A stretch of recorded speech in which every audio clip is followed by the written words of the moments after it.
Welcome in latest episode of that SEC podcast. I'm your host, Michael Braden. I go by SEC Mike on Twitter. And that is old Steven Lassan, senior editor over at Athlon Sports. Steven, how's it going, my friend? Mike, it is going great after a fantastic Saturday of college football action. Man, from South Carolina and LSU to Georgia and Kentucky. What a wonderful Saturday of SEC ball, and I am looking forward to breaking it all down here with you and the cousins and making sense of all this. Right, and as we're sitting here, Steven, it is 5:30 Central Time, Monday evening, and Billy Napier is still employed by the University of Florida. Is that, unless I've been corrected, is he still the coach down there? I believe he is, Mike. I have to tell you, I woke up Sunday morning thinking that Florida would probably have a new interim coach by the end of the day, just based upon how Saturday transpired and everything that's going on.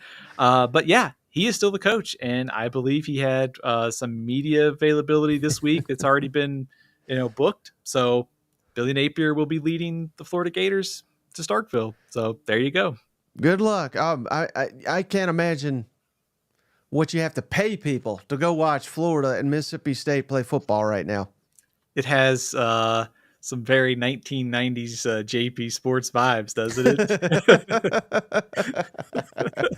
Well, yeah. I mean, I could sit here and bash Florida for the entire show, Steve, but we got a show to do. We got Steven's back with another edition of his Panic Meter. There's not as much to panic about as last week, but we do got some things to panic about.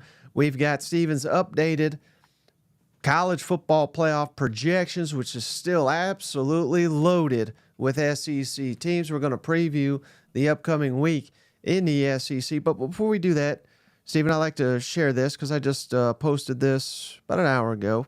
Takes me a while because I'm bad at math here. But I updated scoring efficiencies in the SEC. And as always, if this is your first time seeing it, it's very, very, very simple. That's why I like this, because, again, I'm a simple man here. But it's on offense, which is left to right, all the way to the to your right is good. How many snaps it takes you to score points.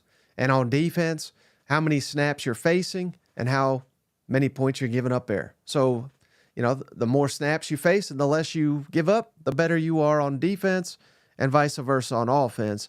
And it's fair to say Tennessee and Ole Miss, their schedules are, of course, Tennessee has played NC State, but their schedules are not up to snuff with some of these others. But you see Tennessee and Ole Miss far and away on the most elite of SEC scoring efficiency. Any surprises to you as you look at this for the first time, Steven? Mike, I think it translates pretty well to what we're seeing actually on the field so far, and also kind of what we expect as we kind of go forward into this playoff projection. You see all those playoff teams are kind of clustered over there on the right side of the page. Auburn kind of the outlier on that side of the page, being kind of there over on the far, kind of over to the far right of the page on elite. So that's a little puzzling there, but also I think Messi and Missouri closer to that cluster on the left side of the screen, as opposed to the Georgia, kind of Texas, Alabama cluster over there. But I think that's actually kind of translating, and I like the simplicity of this. It's almost like translating one for one into what we're seeing in the kind of power rankings and playoff projections coming into week 4.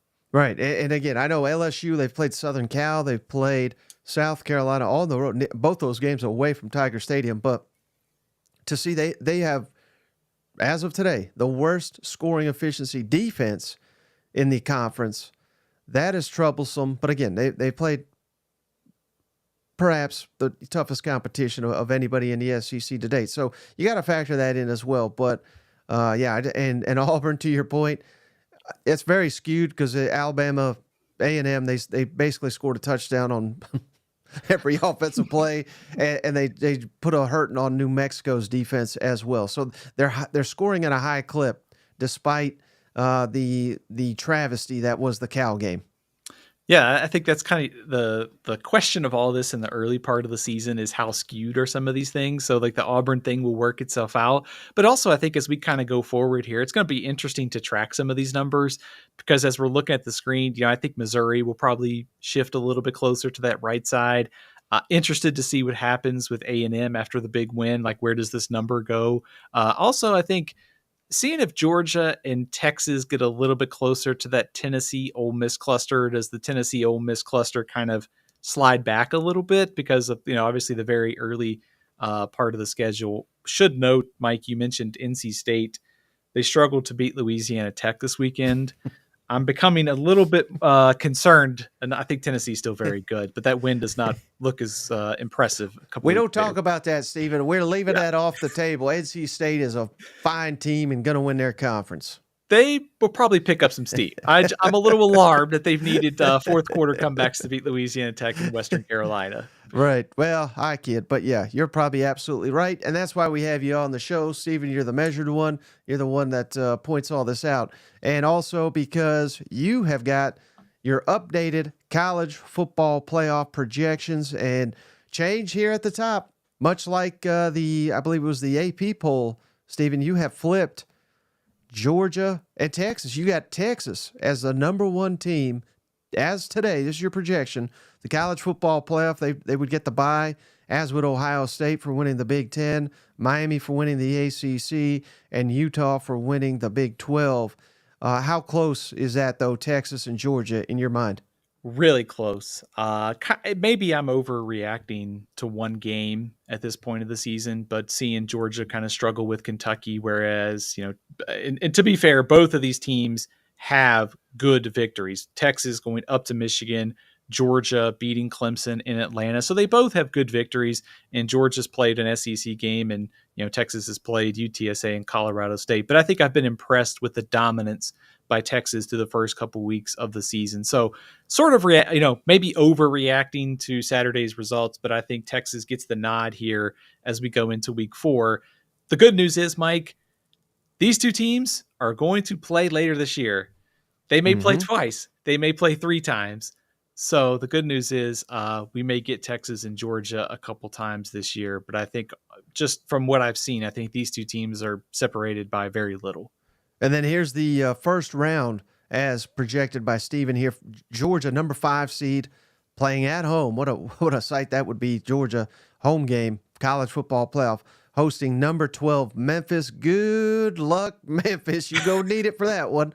You got number 6 Ole Miss hosting number 11 Missouri. What a game that would be.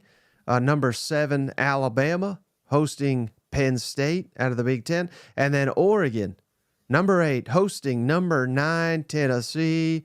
First one to 50 wins that ball game. And then the bubble teams, Southern Cal, Kansas State, Oklahoma State, Notre Dame, Michigan, and for our purposes, LSU and Oklahoma. So there's quite a few SEC teams in this field, Stephen. There's 2 more on the bubble. But after, well, not even the first month, but first 3 weeks, it's starting to look very promising for the Southeastern Conference to have at least four, if not 5, to heck, maybe even 6 conference teams in here. Absolutely. I think that's the takeaway for me in the early part of the season. And we still have a long way to go this year. So, my opinion on this could change very quickly. But I think if you're sitting here looking at this bracket and you're looking at some of the way that things have gone for the ACC and for the Big 12, the losses are probably going to pile up in conference play. And also Notre Dame has that loss to Northern Illinois. And you have to think they're probably not going to run the table the rest of the way. So I think it's, things are looking up for the SEC to get 4, 5, even potentially 6 teams in here. And I think, just kind of thinking about what we saw this weekend, that victory for LSU may have saved its playoff hopes. They could have come back given the schedule with 2 losses to maybe work their way into the bubble. But that was big, to stay alive for the playoff purposes, to pick up that road win at South Carolina. And Oklahoma this week going to have a chance to work its way up the projections because they get Tennessee. Should note that Tennessee has been the one team each week that keeps climbing these rankings. They're up to number 9 in this projection, but I mean, you could easily have them, I think, at 7 above Alabama, maybe even 6 over Ole Miss. They have been that impressive. So a lot of SEC teams in here, and I suspect it'll stay that way till the end of the year. It's shaping up to be very, very promising for the SEC in the playoff. Yeah, and our cousin Michael Riley here, he's got a question here, Stephen. Where are the toilet bowl projections, and where does Florida and Mississippi State fall in them? Is that what's going on this weekend in Starkville? Is that what we're calling this game? Well, that is a perfect segue, Stephen, to get into your updated panic meter ratings here for the Southeastern Conference after week 3. What's the panic meter? Who's at the top of it? I know last week there was maximum panic all across the conference, but it seems like that has toned down slightly. But there's still some teams that you are very panicky on. Florida, they get a 10 on the panic meter. I was going to try to. That must be on a scale of 10, right? Yes, you can't go any higher. Yeah, I was trying to figure out how to correctly frame this, because it's not only just the way that Florida has played, it's the big picture thing that's going on here. We talked about Billy Napier kind of at the start, but barring some sort of miraculous comeback, it really feels over for Billy Napier. Sometimes you just get that feeling in these coaching tenures that it's over. It feels over, barring some sort of miracle. And if you just kind of look at how the games have played out against Miami and Texas A&M, it felt like they've had 2 home games and now 2 almost humiliating losses at home. I mean, the score was a 13-point victory for A&M. It felt larger on the scoreboard. And by now, this is year 3 for Billy Napier in Texas A&M under new coach Mike Elko. Mario Cristobal is in his 2nd season at Miami. They've come into Gainesville and pushed around this Florida team. Not to mention, I bought into it this offseason that it was going to be the best roster and the best shape that Florida's been in under Billy Napier. Months later, this is the best that Florida's got. And I really wonder about, your ability to kind of evaluate talent when you're talking, this is year 3 and this is the best thing you're putting on the field. So maybe that's a little bit too hot take-ish. I think we would look at this differently if they were playing close games against good teams, but now they've been blown out twice at home. And I think that kind of just sums up where the Billy Napier era is that there just has not been any progress 3 years later. And I will take full responsibility, Stephen, for roping you in to all this Florida, because I was the one in your ear saying this was going to be a better team, guaranteeing they were going to beat Miami. I don't even think they won the coin toss against Miami. But I will also take responsibility because I forgot, my bad, right off the top of the rope. I'm supposed to mention this. We're brought to you by MyBookie Online Sportsbook, and one of us wasn't Stephen, it wasn't I.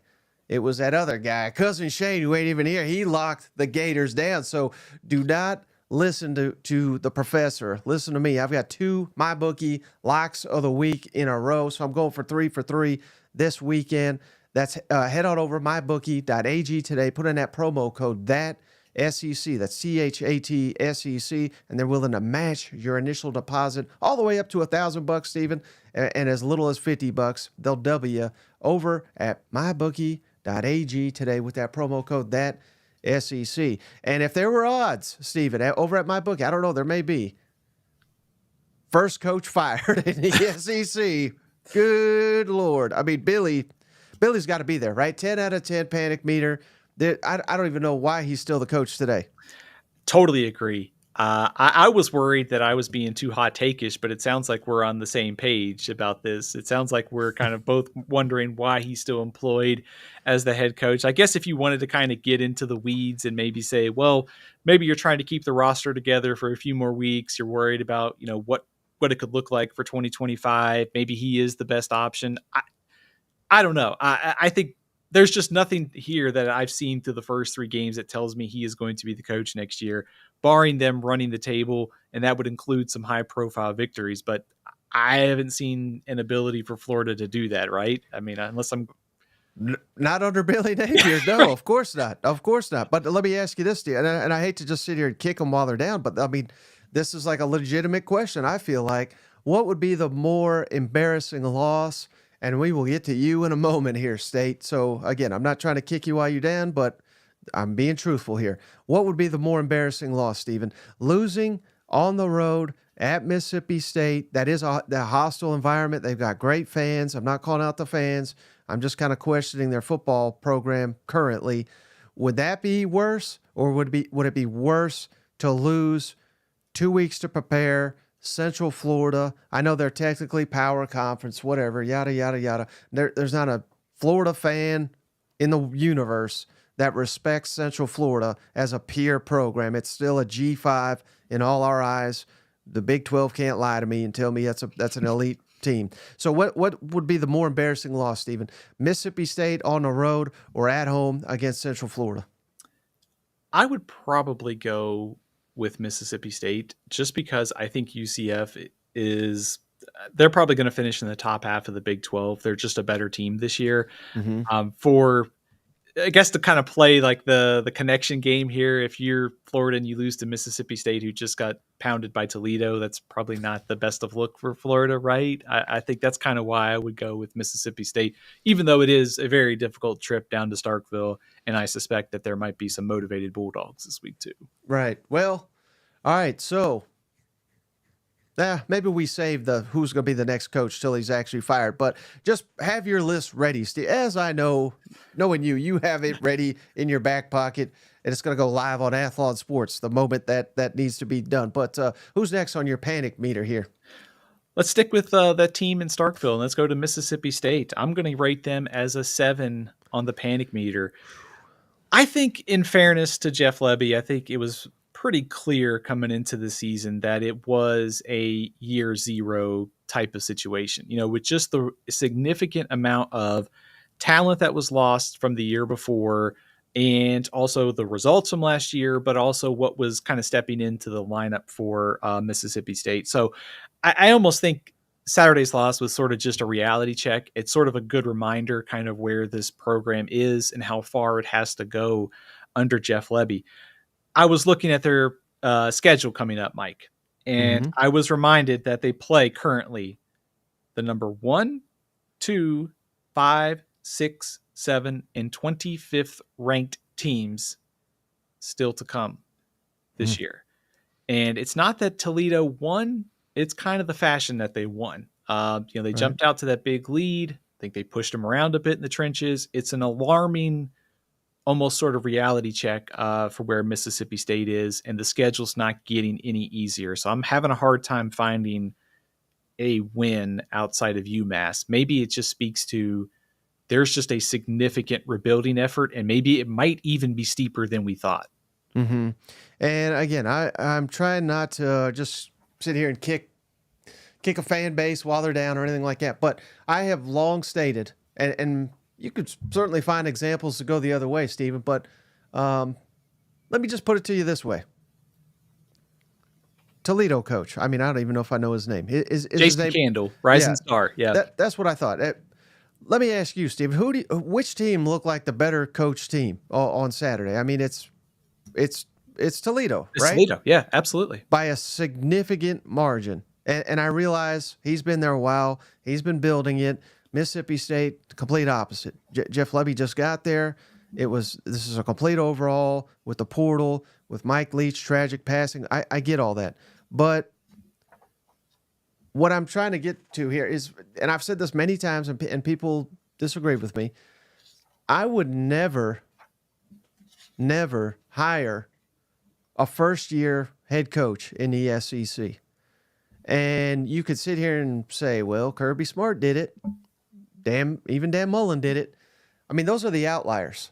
Because here's the reality, Stephen. I mean, I would think even by next year, Jeff Lebby is not going to be, I wouldn't call him like a seasoned SEC coach. It's such an uphill climb at Arkansas, at South Carolina, at Mississippi State, at Kentucky.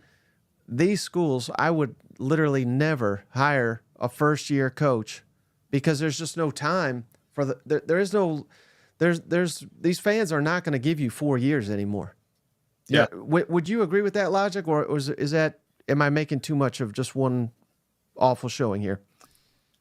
I think every coaching situation is kind of almost unique because I think we could probably find some successes, a coordinator, and maybe that's not the SEC, maybe it's certainly in other leagues. I always like head coaching experience though. Right. Sam Pittman is, making that jump too, and he's kind of, struggling throughout his tenure at Arkansas to kind of get it going. So, I think to your point on Toledo real quick, they returned 8 starters off a team that won 11 games last year. 5 new offensive line starters this year for Toledo. It's one of the better programs in the MAC. But to your point, they overhauled their roster. They got their top quarterback and running back transferred. They hit the portal, and for them to put that kind of showing on tape in week 3 is pretty impressive. So I think to your point, what I'm getting at is it speaks to, I think, the steep rebuilding effort. And are you trusting that with a guy in his first job, trying to learn on the job? It's a very uphill battle. So I think I would personally, if I'm hiring in the SEC, I would always prefer to hire somebody with some experience as head coach. Right, because what we saw on Saturday, Stephen, that's kind of what I thought we'd be getting from State against Texas, against Georgia, and we're getting against Toledo. So, again, I'm not burying Jeff Lebby already, but it's not off to a great start. And he compounded it by hiring a defensive coordinator that's literally never called defensive plays. He looks totally out of his league in that regard as well. So, again, I don't want to sit here and pick on him anymore. But, all right, who's next in the panic meter here, Steven? Let's go with, I'll kind of tie these two teams together. Arkansas and Vanderbilt. Let's give them a 5 on the panic meter. Vanderbilt, I think you panic because if you wanted to get to a bowl game, that was one you had to have because you could conceivably make a path. Okay, you beat Georgia State, you get Ball State, there's 4. You got to find 2 in SEC play. Maybe it's South Carolina, Kentucky, Auburn. Like you had a path. It just gets steeper now after that loss. And not only that, I think it was very surprising to me to see Georgia State with what they lost from last year. And keep in mind, this team was projected to finish near the bottom of the Sun Belt East, and they threw the ball pretty well on this Vanderbilt defense. I certainly expected Vanderbilt's defense to play a lot better.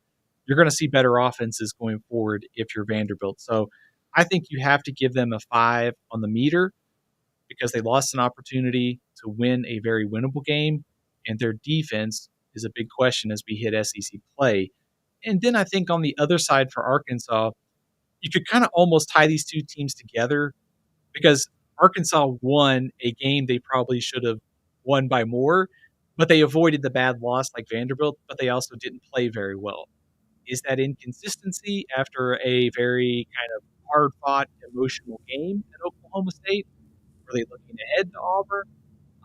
It's hard to kind of figure some of these teams out early in the year. They feel very inconsistent. So I'm wondering kind of where Arkansas is as we go into SEC play against Auburn this week. But I think most importantly, they at least avoided the bad loss and kind of keeping their options open as they get into SEC play to get to a bowl game. Well, how about I'll spin zone it for you, Stephen. Let's go Vanderbilt first. All of a sudden, none of these SEC teams are going to respect you again. So maybe you can sneak up and pull a Diego Pavia Auburn out of your hat again. You know what I mean? Like maybe Vanderbilt was reading their press clippings. They thought they were going to the college football playoff. Clark Lee can use this to his advantage, just like Kirby Smart down there in Athens, and motivate these guys to turn it around. Would you buy that? I mean, sure. Why not? Right? I mean, hey, Shade chiming in there. By the way, on Georgia, don't you think that close call at Kentucky was probably actually something that Kirby Smart's actually not that sad over? He can use that as motivation to some extent and kind of show like, hey, you guys got to have to do this, and this to get to this level. Yeah. Any win Kirby's going to take, even if it's a 1-pointer against a team that got embarrassed the week before. But going into Alabama, I think he will be very happy to roll that tape for a week just so he can lay into his team here.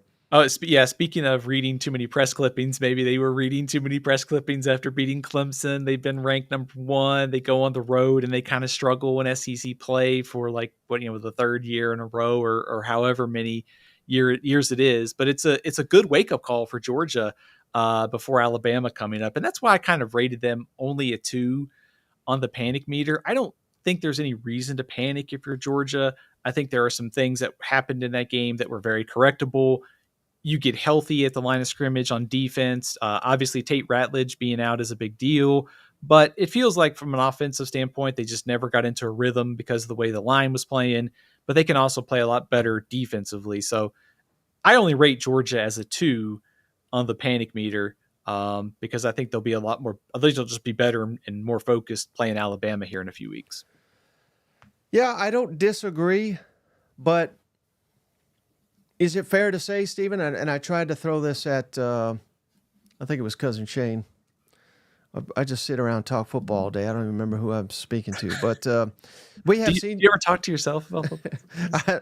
Yeah, but I don't want to admit that on a live show here. But we have seen Georgia in 2 meaningful football games, and we have seen essentially a quarter of good offense from them. Maybe 2 quarters, if you want to include both against Clemson, but I don't even know if I'd go that far. At what point is this a red flag? If they I know Alabama's, I think, is pretty damn good. So maybe there's no takeaway there. But let's say, let's throw Alabama and let's throw Auburn into this. If Georgia cannot score more than 28 points in their next 2 games, and I'm saying each, not combined, but at what point are we going to be concerned about Georgia's offense? And we may not have to have any concern, but I'm starting to be slightly concerned. Is that fair? Yeah, I think that is. And I think that's what's going to be interesting about that game against Alabama in a few weeks is because it's number one, it's a colossal showdown of SEC Titans in primetime. But also, we're going to learn a ton about Jalen Milroe, Kalen DeBoer in that kind of setting against Georgia. But also, seeing Georgia, can they sort of turn it on when it matters? And we also saw going back to last season, no Brock Bowers, no Ladd McConkey, banged up guys in the SEC championship game. They fell short. And also, I think they're still trying to kind of put all the pieces together. Like I mentioned, they lost Tate Ratledge. That's a big deal. One of the best linemen in the country. I think, it feels like they have all the pieces. The question is, can they put them all together? And I think that's what that game against Alabama will tell us in a few weeks. So if they are struggling, then yeah, because Texas is coming up, Ole Miss is coming up. And if it doesn't get any better, I don't know that you can beat Texas, 2 or 3 times that you need to win the national championship. Right. All right. Well, Stephen, we got a lot of games to preview, and I wanted to save these thoughts because we were just talking about Arkansas, but that's a big one. I know there's other big games too. We'll get into it. But how about I wish I had done this graphic a little bit better. Arkansas on the road at Auburn. Both teams 2-1. Both teams not having a conference game. Auburn just a slight favorite. That also surprised me. But given the fact that Arkansas unfortunately blew a game and we're down, we should be 3-0. We're 2-1. Is the pressure on to steal one? And this would seem like an ideal one here because Auburn with new quarterback now. He looked fantastic last week against New Mexico. New Mexico's awful, but this is a real opportunity. Based on the point spread, based on just how good Taylon Green has looked at times, he's been a little inconsistent, but I really feel like Arkansas can steal this game. But it also kind of feels like classic. Arkansas is going to get their fans' hopes up, and then they're going to lose on the road. This is a tough environment, and then they're going to want Sam Pittman fired. So I don't even know what I'm asking you here, Stephen, but basically, do they have to steal one after letting one slip away? And what will be the response? Will it immediately be Sam Pittman's going to be fired if they lose this game? Absolutely. I'll start out with maybe a bit of a hot take here, Mike, but I think the next couple games are going to define Sam Pittman's tenure at Arkansas. Just because they had the loss at Oklahoma State, where They had the Cowboys on the ropes. They didn't play well against UAB, and now they get Auburn. They got to go to Arlington and play A&M, Tennessee, LSU, and then of course that game against Mississippi State. And then there's a pretty tough slate thereafter with Ole Miss and Texas. But it feels like these next 4 games are sort of make or break, because if you can pick off Auburn, you can maybe pick off an A&M or a Tennessee or LSU, you are squarely in the mix to get to 6 wins. So I do think they are probably going to have to make up a win somewhere along the way, because you look at their schedule, Mississippi State and Louisiana Tech seem pretty obvious wins, but they're going to have to find 2 more outside of that. So I am very interested to see how this team response after the last 2 weeks. But also, I think, if they find themselves kind of in that situation of where the game is close, it's in the 4th quarter, can they do the things that they couldn't do against Oklahoma State to close the door? The small mistakes, all those things added up. So I'm very interested almost in the psychology of Arkansas in a close game. Like, can they close the door? And can also they play with a little bit more consistency, because this does feel like a very gettable game for Arkansas if they can bring their A game to Auburn. Now, how about Auburn, Stephen? Are you buying a little bit more stock in them after beating New Mexico? Hank Brown's 4 touchdowns, 0 interceptions. It's a complete opposite of a Peyton Thorne the week prior. But I think Thorne did have a touchdown, but he also had 4 picks, should have had 5. But are you buying stock, or are you sitting here saying, well, I need to see at least one more game because New Mexico is such a bad opponent? What do you think there? Could that win last week, they really steered the ship, so to speak, could that set Auburn, maybe, all their goals are still in front of them. They're undefeated in conference play, at least. I think I would upgrade Auburn's offense a little bit with Hank Brown, but I do want to see it against an SEC team. And it's no knock on Hank Brown or the Auburn offense. It's that New Mexico's defense has been really, really bad to start this year. So I would like to see what he does against an SEC defense in Arkansas. I think that gets at some of the interesting matchups in this game, which is Arkansas has been very good against the run this year. We saw them contain Ollie Gordon. Do they do the same thing here to Jarquez Hunter? How does Hank Brown look against this secondary that's been a little bit banged up the last couple weeks? So I am buying some stock in that Auburn's offense is better, if nothing else, with Hank Brown at the helm. How much better? I think we're going to find out here. And also I think one of the key matchups is going to be, how does that Auburn offensive line hold up against Landon Jackson and that Arkansas defensive front? Because like I mentioned, they've been very good against the run, and Auburn's offensive line has struggled, which directly kind of translates into Hank Brown. But most importantly, he had 0 in the column last week in terms of interceptions, and that's a big step forward for this offense. Mm-hmm. Now, let me ask you this, Stephen. Looking at the schedule, we got Arkansas at home, we got Oklahoma at home, and then at Georgia, at Mizzou, at Kentucky. If, this big if here, if Auburn loses to Arkansas at home, which of the next 4 would you think Auburn would even be favored against? And again, that would be Oklahoma at home, at Georgia, at Mizzou, at Kentucky. How many of those 4 would Auburn be favored if they lose to Arkansas? Man, that's a good question. I think some of it might depend on how Oklahoma looks this week against Tennessee. I don't think they'd be favored on the road against Kentucky. So, I mean, I guess it'd be that Oklahoma one would be the most likely if Oklahoma doesn't play well against Tennessee. Am I crazy? No, but I'm glad you said that, and I don't want to influence you. But the point being, as big a game as this is for Sam Pittman, I think it's equally as big for Hugh Freeze. And I'm not saying they're going to run him off or anything like that, but I think this is potentially a lost season if we lose to Arkansas. So there's a lot on the line, I think, for Hugh. Because, again, I'm not saying you can't beat any of these teams, but if you lose to Arkansas, let's say you beat Oklahoma, you're probably going to lose at Georgia, at Missouri. I mean, you're sitting here 3-3. I don't know. I mean, is this what we signed up for? With A&M looking improved at Alabama, hell, I wouldn't even automatically give them the Vanderbilt one. You know what I mean? So, I don't know. I think season on the line may be a bit strong, but heck, and that's with me giving them games. I mean, maybe they lose to Oklahoma. You know what I mean? So This is a huge game. I don't think it can be understated how big this game is.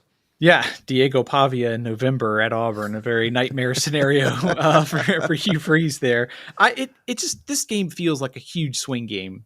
Is that crazy? Maybe to sum it up like that. It's just like for both teams, like for Auburn, sort of like you're either taking that step forward. We see it here after the loss to Cal. They take care of business. If you're Arkansas, you go on the road and you beat Auburn. It sets you up that okay, you've got one in the bank now. You're a little bit closer to bowl eligibility. You get A&M, you get Tennessee, LSU. There's a chance here for this team maybe to pick off one of those games in an upset. This game feels like a very big time swing matchup, and also the way this game goes could maybe swing both one of these teams maybe in a direction maybe that probably isn't a good one for the rest of the year. Right. All right. How about the big one, Steven? College game day. Going to be down in Norman. I'll be there too, but I don't think people care about that. They care about game day, Steven. Tennessee undefeated at Oklahoma, also undefeated, 3-0 for each. Tennessee looks red hot. Oklahoma righted the ship, I thought, against Tulane. Thoughts on this marquee matchup? Man, the Josh Heupel Bowl, biggest game of the week. By the way, I think Josh Heupel's kind of handling this week pretty interesting. If you haven't had a chance to check out his, kind of press availability this week, I thought he seemed pretty loose. And, that's maybe he's either overconfident. I don't think he is. I think he feels pretty good about where Tennessee is. But going to your alma mater where you won a national championship, but he's playing it off that cool, that's probably a good sign for Tennessee as we go forward this week. But I think just so many interesting storylines outside of the coaching angle. And we talked about NC State and the struggles they had. But to see Nico's first true road start for Tennessee, how does this Tennessee offensive line match up against Oklahoma's defensive front? And on the other side of things, Oklahoma's now had 3 games to figure this out. And now you're stepping up a big time way in competition with Tennessee coming to Norman. So I'm interested to see what Oklahoma, can they meet the moment? Because Tennessee's a favorite, rightfully so.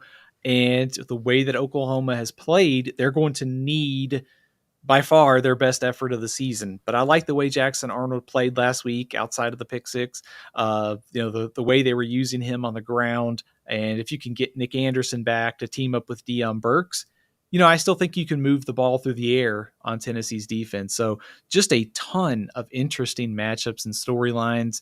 And I think, it's a cliche, but I think we'll learn a lot about both of these teams here because of how the schedules have been breaking for both of them so far this year. True or false, Steven? If Tennessee can run, I don't want to say at will because that's leading you too much. But if Tennessee has success on the ground, as they would define success, I think they will not only win, but they may cruise to this game. Would you agree with that statement? I think Dylan Sampson just scored again against Kent State, by the way. Yeah, I do. Because I think for Oklahoma to win this game, I think they're going to have to kind of turn it into a slog. I think you don't want to get into a back and forth kind of high scoring game against Tennessee. I just think the way Oklahoma is constructed. Also thinking about it too, is Oklahoma going to be able to consistently stay in third and manageable? Mm-hmm. If you get in third and longs, here comes James Pierce and that Tennessee rush. So this also goes back to the NC State win for Tennessee. When Nico is the fourth reason that you won the game, it sort of shows how deep this Tennessee team is. So yeah, I think if Tennessee runs the ball well on a good Oklahoma front, it's probably going to be hard for the Sooners to win this one. And it may not even be, within one touchdown in the fourth quarter. Now, let me flip it the other way, Steven. I don't think in fact, I know, at least based on what little we've seen of the secondary, Tennessee's got no one that can cover Deion Burks. And it sounds like Nick Anderson is going to be back for this one as well. So I would give a major advantage to Oklahoma and their receivers going up against Tennessee's defensive backs. So, I think that is a path to victory for Oklahoma. The problem, potentially, is getting those guys the ball with the offensive line. So if and a big if there, if Oklahoma's offensive line, I would imagine there's going to be a ton of short passes and things of that nature. But if they can protect Jackson Arnold, I think they'll win this football game. Would you agree with that? Yeah, I still think Tennessee's secondary is a big question, and we may find out they're fine. But through the first 3 weeks of the season, they've played Chattanooga, a very bad Kent State team, and NC State, who struggled in that matchup. And Tennessee's defensive front dominated there. So I think, and it kind of goes back to everything we talked about the preseason, which was Tennessee had a ton of new faces that needed to step up in the secondary.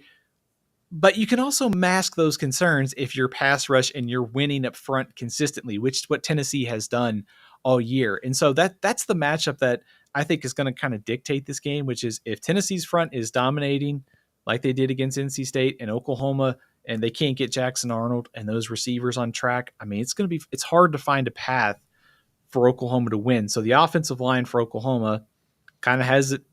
It's been that way all offseason. It's going to be under the spotlight again on Saturday night.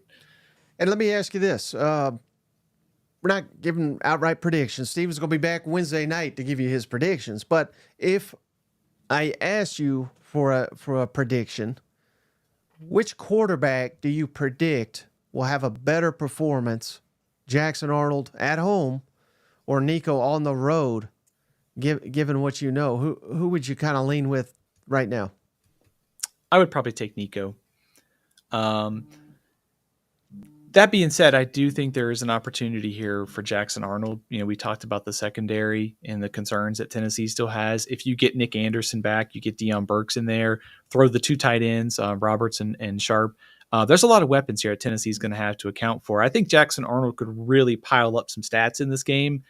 I think Nico might play a cleaner game, if you will, for Tennessee. Because quite honestly, Steven, I don't see a major difference in these two guys to this point. They can both really run it. Jackson Arnold, his running was critical to last week beating Tulane. They both have very good arms. I would say Jackson Arnold probably has a stronger arm than Nico, but just by a hair. But I would say Nico's more accurate than Jackson Arnold. I don't know. I mean, this could be,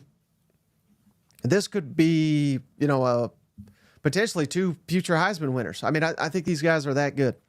I think very highly of Jackson Arnold. I do not think that if you want to call it a slow start to the season, is all his fault. When you have that much, you've had some injuries at receiver and how banged up they are. Offensive line's been a bit of a mess. I think very highly of his long-term stock. So I think both of these guys, Nico's off to clearly a better statistical start just because, he's playing in an offense that's got a pretty functional offensive line right now. But I also think that Arnold is one of those players, I think, from game 1 to game 12, we're going to see some growth, and especially if they can fix the offensive line to at least be kind of middle of the pack in the conference at some point this year. Hey, great question here from Farmhouse Hens. Who's the better coach? And we can go even a step further, Steven, because the defensive coordinator for Oklahoma, Zach Alley, he's like a Venables protege. The Tennessee offensive coordinator Hazel, he's a protege of Heupel. So I mean, there's like a mirror image here, and then I would certainly say just after 3 weeks, and maybe that's not fair, but it's what we have to go on. I would say Tim Banks is doing a much better job than Seth Luttrell at Oklahoma. Again, Oklahoma's had injuries and many other things, but so who do you give the coaching edge in this matchup? I'd go Tennessee. Yeah, I think giving Tennessee a lot of edges here, Steven. Are you a Tennessee over too? What's going on? I'll leave that to Shane, right?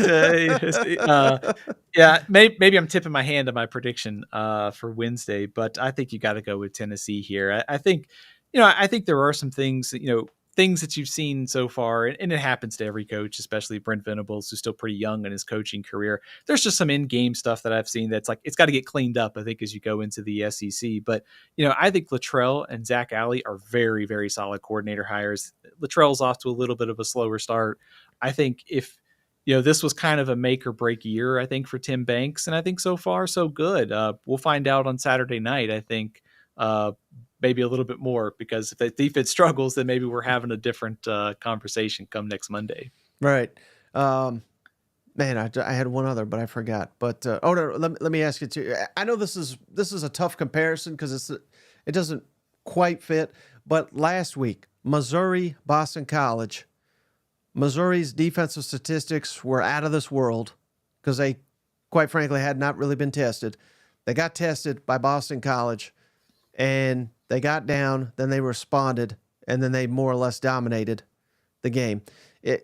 Could you see, and not maybe not going that far, but is it a similar scenario perhaps for Tennessee to where their statistics look dominant, but come Saturday will be their first true test, and I think they will be tested, and I think this game will be all about how they respond to adversity for the first time this season. Yeah, especially on the road too in Norman. I mean, Charlotte was, I guess 50-50 supposedly, I guess. Right. But Oklahoma's going to be a lot tougher of an environment. So you got a quarterback making his first true road start after the bowl game in Charlotte. And you also have a lot of new faces in the secondary. And you worry about, what about communication in the secondary when you go on the road too? So yeah, I think Tennessee is going to face some adversity in this game because I know the spread. I think Oklahoma, I think we saw it last week. Like, they responded after the poor performance to Houston. They can meet the moment here. I think they are very capable of playing better against Tennessee. So I think Oklahoma will throw some punches in this game. We'll see how Tennessee responds. Check back Wednesday for that prediction. And all they got to do, they beat Tennessee. All of a sudden, they're in Steven Lassan's playoff predictions. They're in everybody's playoff predictions. So it's all in front of them too. You know what? Absolutely. It's exactly right. I mean, Oklahoma is, obviously part of the season is survive and advance. You win a game, it's ugly, it doesn't matter. It counts as a W, and you keep stacking wins and you can keep getting better. And there's a lot to play for Oklahoma. I think they can improve a lot the rest of the season. They've got a great defense. It just comes down to those offensive pieces. With Auburn, Texas, Ole Miss, Missouri, Alabama, LSU, a lot of opportunities for good wins for Oklahoma still this year. Hey, shout out Cousin Rick here. He just gave us another donation. Appreciate it. Oh, Cousin Rick, you're a faithful cousin here. Aggies will get better each week. Gig 'em. Appreciate you, Cousin Rick. But let's do A&M to honor Cousin Rick and his donation there. Bowling Green at A&M. A&M a 22-point favorite as of recording. Steve, what would you do here with Marcel Reed? Look fantastic, I thought, against Florida. Again, that's Florida. Florida's got just a travesty of a defense there, and that's why Billy Napier's a foot out the door already. But let's give credit where credit's due. I didn't think A&M was going to win, and they blew the doors off Florida. So heading into this Bowling Green match, what will you be the eyeing, and how would you handle the quarterback situation after seeing Marcel Reed shine last week? There was one person on this podcast who picked A&M last week, right? So well done. Yeah, we can't get the locks right, but at least we could get the A&M prediction right. Man, this is tough as a Connor Wigman believer here, but I think I would roll with Marcel Reed. I know that Florida's defense is not good, and there are tougher tests still to come. But also, I think that Marcel Reed just gave this offense something different. It just looked completely different than it did in the first 2 weeks. His mobility was huge. And you saw the offensive line through the first couple weeks of the season is much improved. Still some cleaning up to go, but all the kind of advanced stats that I've been looking at show that A&M is trending in the right direction on the offensive line. So I would start Marcel Reed and keep it rolling, because you're going to get to Arkansas and some of these other games. Do want to point something out about Bowling Green, because they gave Penn State all they could handle a few weeks ago. So it's not a pushover like some of these other teams. We've also seen that Toledo went into Starkville and won this week. So beware of Bowling Green, led by Scott Loeffler is their head coach, who's actually done a pretty nice job at Bowling Green the last couple of years. And Connor Bazelak, by the way, is their starting quarterback. So getting us the old SEC gang back together here. And by the way, if you want a little kind of best player for Bowling Green, Harold Fannin, their tight end, is really good. He just plays on an offense that's not all that kind of dynamic, but they have been pesky against power teams. We saw this against Penn State. So I think this will be a little bit tougher for A&M than their week 2 opponent. Mm-hmm. Yeah, I mean, I'll just be fascinated by this, because I'm right there with you. I'm a big Connor Wakeman fan, but Hey, I said it. I would have, and I didn't go so far as say his bench, but I would say we got to get another guy in there against Notre Dame, and it's not that he's immobile or anything, but clearly Marcel Reed's a lot more dangerous threat running the football, and in this Colin Klein offense, I mean they really got, I mean, over 300 rushing yards, Steven. That's why Mike Elko hired Colin Klein Yeah. to run the football, shorten the game, lessen how many snaps his defense is going to play. And again, rushing for 300 yards, you're going to win every game that you do that, unless you're turning it over left and right. So that is a match made in heaven for Mike Elko's defense if you can run that effectively. And now you just throw the quarterback run game on top of it. I don't think Marcel Reed is near the passer that Connor Wigman is, but heck, Connor Wigman didn't look like that much of a passer against Notre Dame. Now, maybe that's because of Notre Dame's defense. I don't know, but Also injury potentially too. right. So I mean, there's a lot of factors there, but what if they whoop on Bowling Green? I mean, how tough is that decision going into Arkansas? It would be, right. So Texas A&M, Arkansas in Jerry World. Given that we have, from what we've seen from Taylon Green, I mean, he can light you up. You may need to score at least 30 points to beat the Razorbacks. Who would you start if we knew, let's say they beat Bowling Green by the spread, 20, 22 some points, something like that. Who would you start in that Arkansas game? I think if Marcel Reed plays well this week and continues to kind of play the game that we saw on Saturday, no interceptions, give you something on the ground, efficiency through the air. I really like the big playability, to Cyrus Allen that we saw in that went for a touchdown. I would stick with him because I think at that point you would have 2 weeks of action. Florida, Bowling Green, Arkansas coming up, and then Missouri on October 5th, which is suddenly, if A&M keeps winning here, is going to be crucial to that, working their way back onto that bubble for playoff contention. I just think, I think Wigman's better than what he showed against Notre Dame, and I think the injury had something to do with that. But I think Marcel Reed's skill set right now just seems to be the right fit for A&M. So I would stick with him if he plays well. Mm-hmm. Yeah, it's going to be fascinating to see. All right, how about this one, Stephen? Vanderbilt at Missouri. All of a sudden, this is a nice little matchup. Unfortunately, it's not two undefeated teams, but Mizzou favored by 19, looks like here, or 20 and a half, excuse me. But nice little game here. What do you anticipate from this SEC showdown? First conference game for both these teams. Yeah, I think the biggest thing is for Missouri last week, the toughest test of the season, Missouri took care of business. And certainly BC was, by far their toughest opponent so far.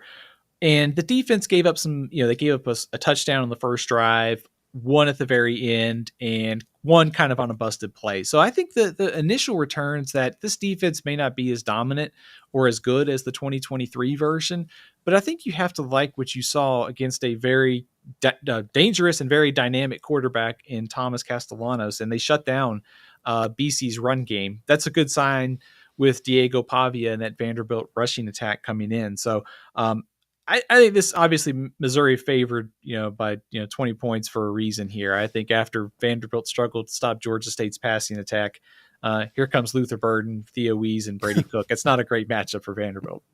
No, I would think so. But if we get some Diego Pavia magic, I mean, is that key? Is it ball control? I'm just so disappointed, Steven. I really am. I mean, I was hoping upon hoping that Vanderbilt could make his dream run to maybe not the college football playoff, but the Birmingham Bowl or something. You know what I mean? And I just feel like that's dashed. I feel like there's no hope with Vanderbilt anymore. I think if you want to have hope, if you're Vanderbilt, it's got to be Diego Pavia. It's got to be Diego Pavia delivering like he did against Virginia Tech, and you got to get back to playing better defense. But to me, it's Pavia carrying Vanderbilt to Missouri for a win. So that's where, to me, it all starts. Mm-hmm.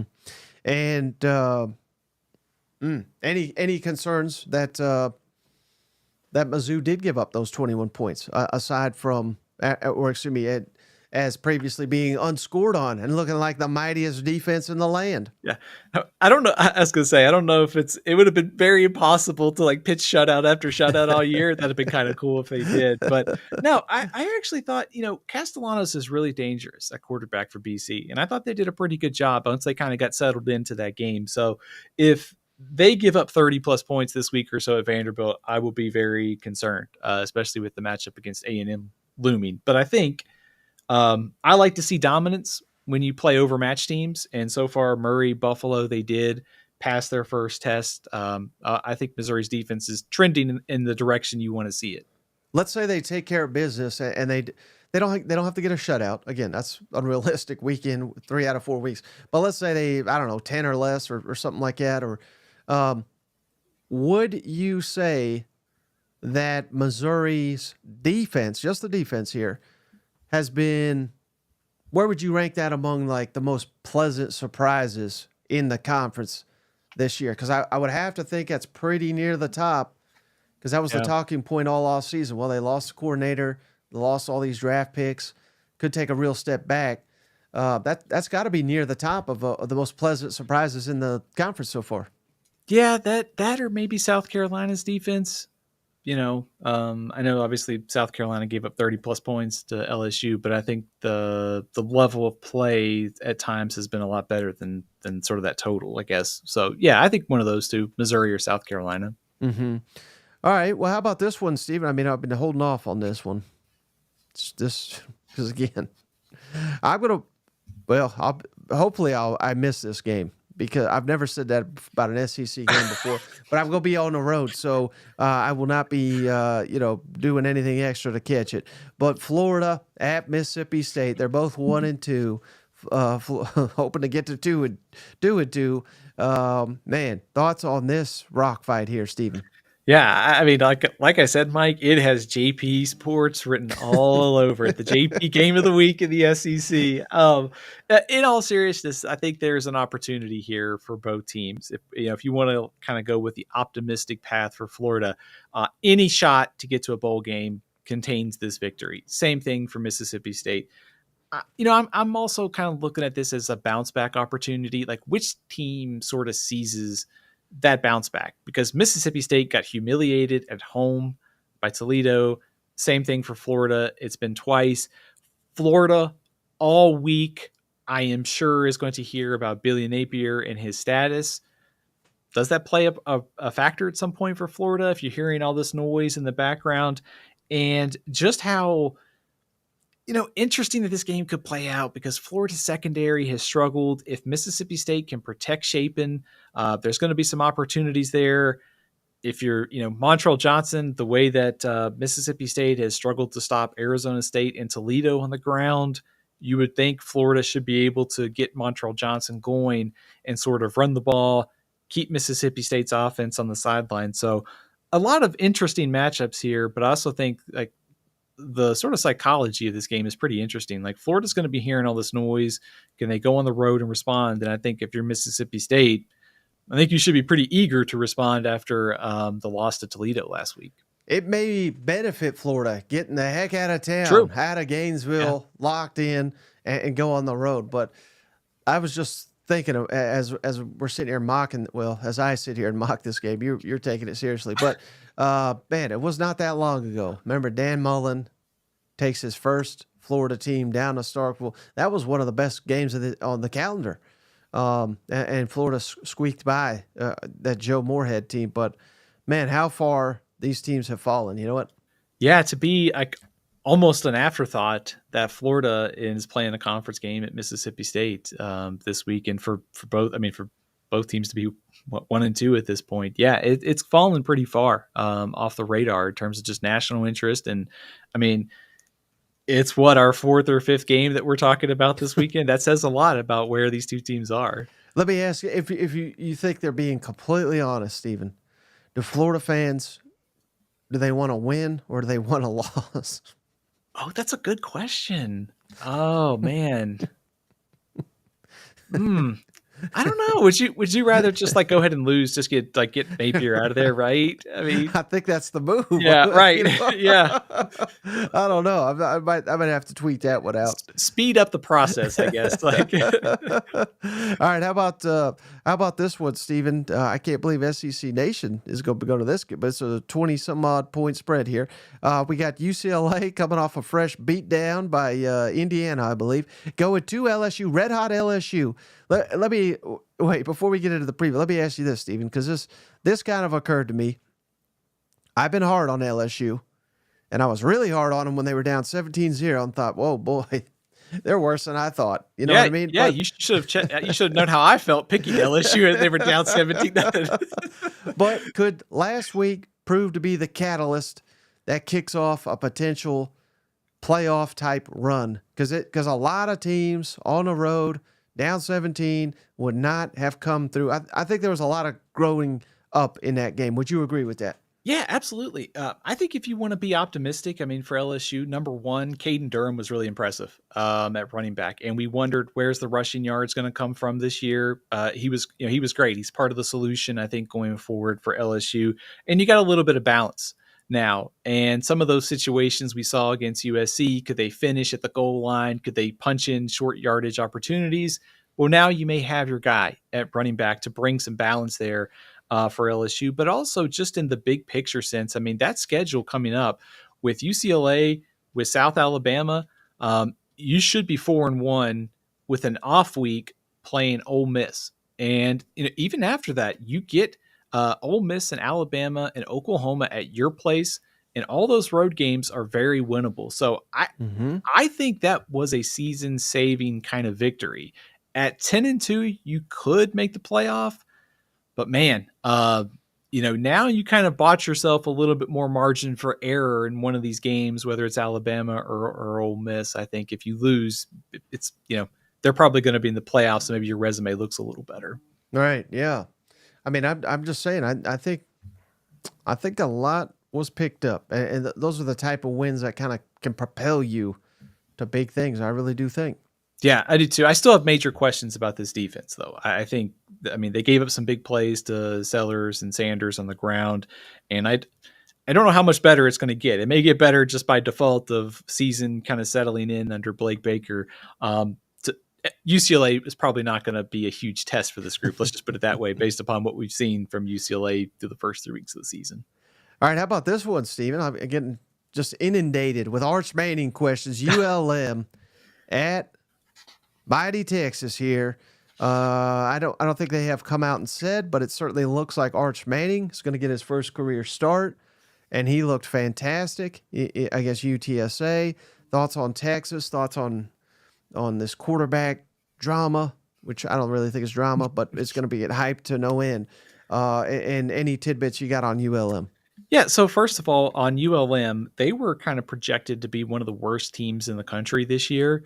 So this is actually kind of you don't ever want to get hurt if you're, a quarterback, but if you had to miss a couple weeks, ULM, Mississippi State off week, Oklahoma, that gives Quinn Ewers a long runway to get back to 100%. So Texas, with that plus Arch Manning, they don't have to force Quinn Ewers back into the starting lineup. So ULM is 2-0 through the first couple weeks of the season. They beat Jackson State and they beat UAB. First-year head coach Bryant Vincent. They are better, but still probably one of the worst 20 teams in the country. Just to note, their quarterback is former Oklahoma legend General Booty. But no, this should be an easy win for Texas, and I suspect Arch Manning will look very impressive against a ULM defense that was not very good last year, and just based upon having a full week to get ready and prepare. But when Quinn Ewers is healthy, I think he's your starting quarterback. Mm-hmm. Even if Arch Manning's better? I'm kidding. Yeah. But, I mean, he just looks so lights out. I mean, at what point is that a distraction, though? Maybe that's a better question. Well, isn't it going to be a distraction if Texas is playing Oklahoma and the offense is stalled out in the first quarter and the camera cuts to Arch Manning on the sidelines 15 times and he's looking like he's ready to play? I mean, I think the good news for Texas is, I mean, the schedule is pretty manageable. I mean, obviously the game against Georgia looms large, but I mean, they're going to be favored by a lot against Vanderbilt, Florida, and I mean, I would assume, Arkansas, Kentucky, and certainly I think they'll be favored against A&M. I still think Ewers just seems like Sark's guy, and I think he's going to go. And if the offense sputters at some point, maybe against Oklahoma or Georgia, maybe you give it a look. But I suspect Ewers will stay the starting quarterback. And by the way, this is funny because like 1 week ago he was so impressive at Michigan, like he was the Heisman frontrunner, and then now he could get beat out by Arch Manning. Yep, out with the old, in with the new, I say. The backup quarterback is always popular, right? Right. All right, how about this one, Steven? Georgia Southern at Ole Miss here. Ole Miss a huge favorite. Once again, no surprise, but what can you tell us about Georgia Southern? And will they, I mean, obviously they're probably not going to test the Rebels here. Yeah, I suspect Ole Miss will keep things rolling again. Now, Georgia Southern might score a touchdown. They do have a pretty effective offense at Georgia Southern. They're led by Coach Clay Helton, the former USC head coach. And they have sort of specialized on offense the last couple of years. You may remember they beat Nebraska up in Lincoln, I think 2 years ago. They led the Sun Belt in passing attempts last year. So they love to throw it around. 2-1 to start the year. They lost to Boise State, but they beat Nevada in South Carolina State. So they haven't really beaten anybody, great.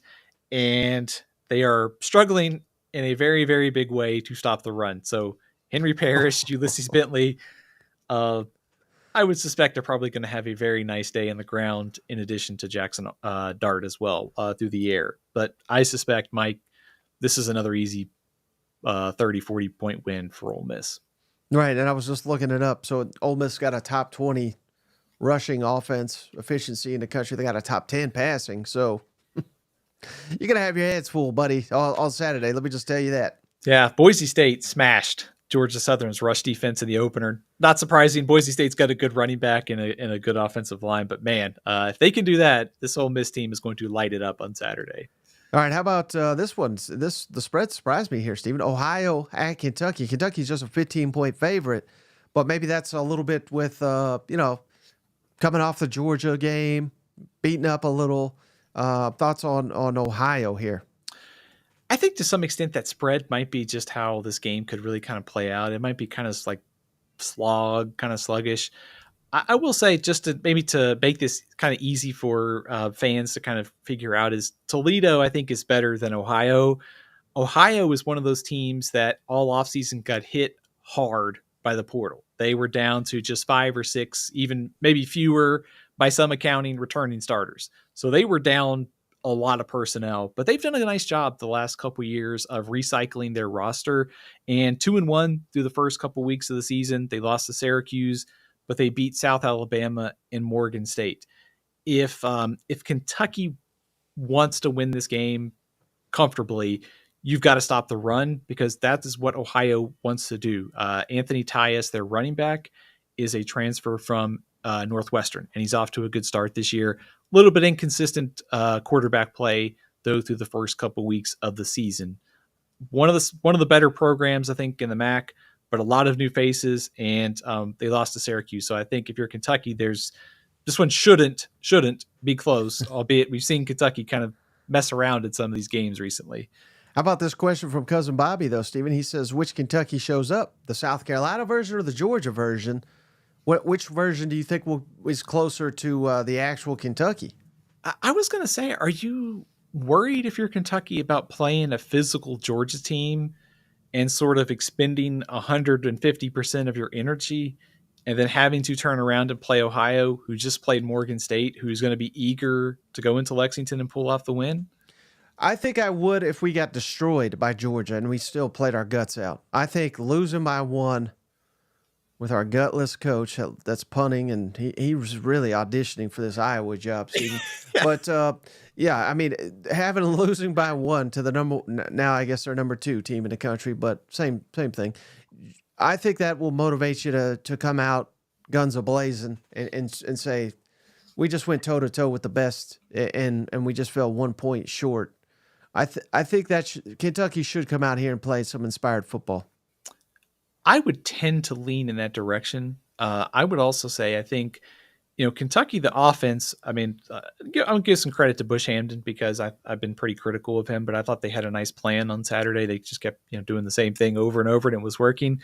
But also, I think as they go into SEC play, they're going to need more out of their passing game. This is a game they need to work on it. This is an opportunity against Ohio defense that's rebuilt. It's an opportunity to kind of air things out. So I think maybe they start a little slow, but I think maybe you see kind of a focused Kentucky team and they kind of take control of this game pretty early on. Yeah, they better get Brock Vandegrift going sooner or later. Yeah. Otherwise, it's going to be a real problem. You know what? Yeah, I think that's been, for the first 3 weeks of the season, it is really hard to figure out where Brock Vandegrift is because he's played two crazy pass rushes at Georgia and South Carolina, just defensive fronts at those two. And, I thought he looked okay against Southern Miss. Southern Miss, I think it's probably one of the worst teams in the Sun Belt this year. So where is he? And that's kind of going to, I think, dictate where this Kentucky team is because their defense showed out on Saturday. And, they can certainly, I think they got some playmakers there. It all just comes down to Vandegrift. Because when Brian says it'll be Ohio 9, Kentucky 6. Speaking of Big Ten, Mark Stoops, right? All right, I believe final one here, Stephen. Akron at South Carolina. South Carolina's nearly a 4-touchdown favorite. I have not seen any updates on Sellers. Maybe you have, but can you tell us anything about Akron in this matchup? Well, I think the biggest thing, Mike, is South Carolina shouldn't need Lenore Sellers to win this game. Akron is probably one of the 20 worst teams in the country, and the head coach is Joe Moorhead. This is a very challenging job in the MAC, and they have struggled. And surprisingly, when you think Joe Moorhead, you think kind of dynamic offenses.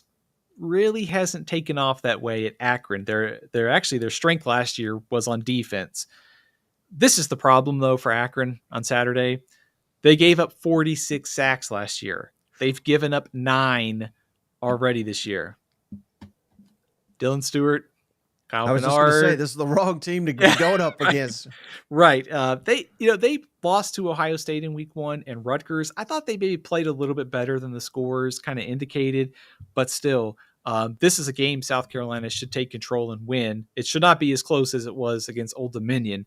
But if anything, it gives you some time to let Lenore Sellers rest with Akron and before you get back into SEC play. Yeah, and let me ask you this, because we just went over all the games, Stephen. Don't forget, we're brought to you by MyBookie, the online sports book. Head on over to mybookie.ag today. Put in that promo code, that SEC, that's THATSEC over at MyBookie. They'll match your initial deposit all the way up to $1,000. You can have $2,000 in your account today with just $1,000. I mean, you can't beat that deal, Stephen. But the reason I bring that up, aside from them being presenting sponsor of this show, the reason I bring that up, Stephen, is there a game without tipping your hand? You don't even have to tell me the game. And I know you got your lock wrong, so maybe I shouldn't even ask you this. But yeah. Is there a game that you are circling that you're feeling good that you have a lock? Are we there yet this time of week? Not yet. Okay. That's good. You need to do more homework. I need to do my homework, right? I think what's hard about this week is, I'd love to hear your feedback on this. Yeah. I think one of the early season themes is inconsistency. About every team in the country, pretty much. I mean, we saw it with Georgia. It seems like teams like Notre Dame, who played a tough week 1, struggled in week 2. Arkansas played a tough game at Oklahoma State. They struggled in week 3. Got all these weird results. It just seems like everybody's been a lot more inconsistent. Am I like, other than Ole Miss, maybe in Tennessee, in Texas, like those 3. Like we may be overreacting, Stephen, but I think it's a factor of transfer portal, lack of depth, shuffling in and out all over the country. I think that certainly has a lot to do with it. I think realignment, if you want to call it that, so new opponents that you're not used to. There's just so much change. And, 5 years ago, I think Georgia and Alabama, as talented as they are, Texas, as talented as they are, I think they'd be more talented Oh yeah. Because if you're not playing, you're going to another school and you're going to play. So I think that certainly I do. I agree. It's inconsistency. That's a great way to say it. And I think that's what they want. And I think that's why a part of the reason why we got a 12-team model, because I think some of these coaches are wise enough to know we got to play more guys for getting ramped up perhaps for a longer season. So there's just so many different factors in play, but I think that's what we're going to be getting as we get further and further into conference play, if that makes sense. Yeah, it does. And also there being 30 plus new head coaches this year in college football. That's a pretty good chunk. I mean, not just this year. It's like the last couple of years, how many coaching changes there have been occurring in college football. So there's been a lot of movement almost everywhere, whether it's conference, coach, player, which leads to some of the inconsistency. I now that I've thought about it, I do think there's a game that I feel pretty confident in the spread in. I think I may just have to. This might be the most obvious one on the board, but I'll kind of give an early lean to Ole Miss to cover. Okay, that might be the most one. And what is your favorite game on the board? Is it probably Tennessee, Oklahoma? Is that an obvious one this week? Yeah, I think it is, because I'm eager to learn more about both teams. Watching Oklahoma through the first 3 weeks of the season, to kind of use the analogy we used in the preseason, like the challenges get tougher each week, and they've been stepping up. So now they're stepping up into SEC play for the first time. It's at home. Tennessee's looked very good. We talk about this inconsistency. I mean, Tennessee's pretty much dominated through the first 3 weeks of the season, but now they're on the road. It's a little different than Knoxville. So by far, I think just all the storylines, the two quarterbacks, does Oklahoma make a big jump offensively? I think there's just so many interesting storylines. And then most people around the country probably won't be paying attention to it, but I'm really interested in Arkansas and Auburn, just because weird things have happened sometimes in this series, and I'm with the way that this game is shaping up and how important it is. It could be pretty entertaining on Saturday. Oh yeah, no, I can't wait for that one. I was joking with someone earlier. I mean, Hugh Freeze certainly seems to have Sam Pittman's number. Beat him the last 2 times he's faced, going back to his days at Liberty. But Arkansas, it's almost like it's karma, is what I said to him. Over 4th and 25. That was Hugh Freeze and Ole Miss. That's right. That Arkansas got. So where will that mojo be this weekend? I don't know, but I think there's a sense that some of that will occur in this football game. Yeah, absolutely. And it's at Auburn, which typically means that it's going to probably bounce in the way of the Tigers. But man, with Taylor Green and his ability to make plays, and Auburn's need to kind of get the offense going against 2 defenses who've been, kind of up and down, there could be some interesting fireworks in this one on Saturday.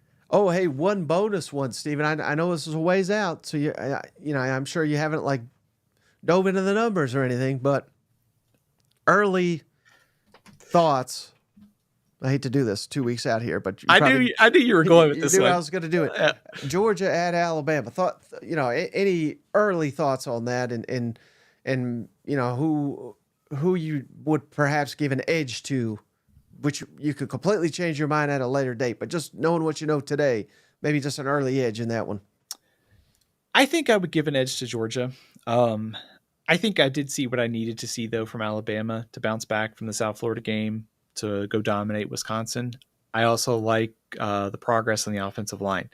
And I think if you're Alabama, you're sitting there going, Georgia, if they don't get some guys healthy on this defensive front, between Milroe and Haynes and Miller, they can sort of control kind of the line of scrimmage there and move the ball. And then on the other side of things, and we wondered about Georgia's weapons, Alabama's secondary, it's held up well so far. I still think that there are some guys open. If the right quarterback and receiver, I think you can make some plays here on this defense. So early lean is Georgia in a close one. But we got 2 weeks to break this early season Super Bowl in the SEC down. Right. Okay. Yeah. I just had to get your thoughts on record there. Oh, So don't worry. I've been thinking about this game since Saturday. So. All right, buddy. Well, hey, before we wrap this one up, as always, can you tell the audience how can they follow you? How can they find your work? Absolutely. You can find all my work over at athlonsports.com. You can follow me on Twitter at athlonsteven and StephenLCFB on Facebook and Instagram. All right, and if you made it this far, thank you so much. And as always, this season we're doing it, trying to get everybody in the schedule of it. But Steven will be back on Wednesday, and he's going to give his predictions and his for each and every game, his lock of the week, his prize picks selection. So stay tuned for that. Cousin Shane will be back on the next episode. But that's going to do it for this one. I appreciate you, Steven. I appreciate each and every one of you for hanging out. We'll catch you on the next one.